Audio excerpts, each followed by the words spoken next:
Portuguese ഇതിഹാസ താരം Cristiano Ronaldo തൻ്റെ ഫുട്ബോൾ കരിയറിൻ്റെ അവസാന ഘട്ടത്തോട് അടുത്തുകൊണ്ടിരിക്കുകയാണ്. ഇപ്പോൾ റൊണാൾഡോ അൽ നസറിനൊപ്പമുള്ള തൻ്റെ ഭാവിയെക്കുറിച്ച് സംസാരിച്ചിരിക്കുകയാണ്. നൗവിന് നൽകിയ അഭിമുഖത്തിൽ സംസാരിക്കുകയായിരുന്നു പോർച്ചുഗീസ് ഇതിഹാസം. ഫുട്ബോളിൽ നിന്നുമുള്ള എൻ്റെ റിട്ടയർമെൻറ്റ് ഉടൻ നടക്കുമോ എന്ന് എനിക്കറിയില്ല. 2-3 വർഷം ഒരു പക്ഷേ അൽ നസറിൽ നിന്നും ഞാൻ വിരമിച്ചേക്കാം. സൗദി അറേബ്യയിലും ഈ ലീഗിലും ഞാൻ മികച്ച നിലയിലാണ്. മിക്കവാറും ഞാൻ ഇവിടെ നിന്നു തന്നെ വിരമിക്കും. സൗദി ലീഗിൽ കളിക്കുന്നതിൽ എനിക്ക് അതിയായ സന്തോഷമുണ്ട്. അതുകൊണ്ട് തന്നെ ഇവിടെ തുടരാൻ ഞാൻ ആഗ്രഹിക്കുന്നു. 2022 മാഞ്ചസ്റ്റർ യുണൈറ്റഡിൽ നിന്നുമാണ് റൊണാൾഡോ സൗദി വമ്പന്മാരായ അൽ നസറിൽ എത്തുന്നത്.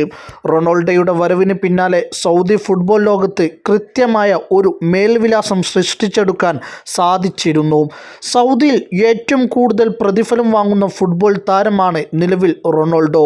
പ്രതിവർഷം 2000 മില്യൺ യൂറോയാണ് പോർച്ചുഗീസ് ഇതിഹാസം പ്രതിഫലമായി വാങ്ങുന്നത്. ഇതിനോടകം തന്നെ സൗദി വമ്പന്മാർക്ക് വേണ്ടി 67 മത്സരങ്ങളിൽ ബൂട്ട് കെട്ടിയ റൊണാൾഡോ 61 ഗോളുകളും 16 അസിസ്റ്റുകളുമാണ് നേടിയിട്ടുള്ളത്. അൽ നസറുമായി റൊണാൾഡോയ്ക്ക് 2025 വരെയാണ് കരാർ ഉള്ളത്. തൻ്റെ കരാർ അവസാനിച്ചാൽ റൊണാൾഡോ വീണ്ടും ക്ലബ്ബുമായി കരാറിൽ ഏർപ്പെടുമോ എന്ന് കണ്ടു തന്നെ അറിയണം. സൗദി സൂപ്പർ കപ്പിൻ്റെ ഫൈനലിൽ അൽ ഹിലാലിനോട് അൽ നസർ പരാജയപ്പെട്ടിരുന്നു.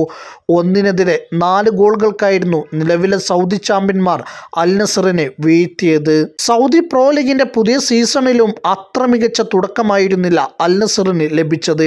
ആദ്യ മത്സരത്തിൽ അൽ റൈദിനെതിരെ സമനിലയിൽ കുടുങ്ങുകയായിരുന്നു സൗദി വമ്പന്മാർ.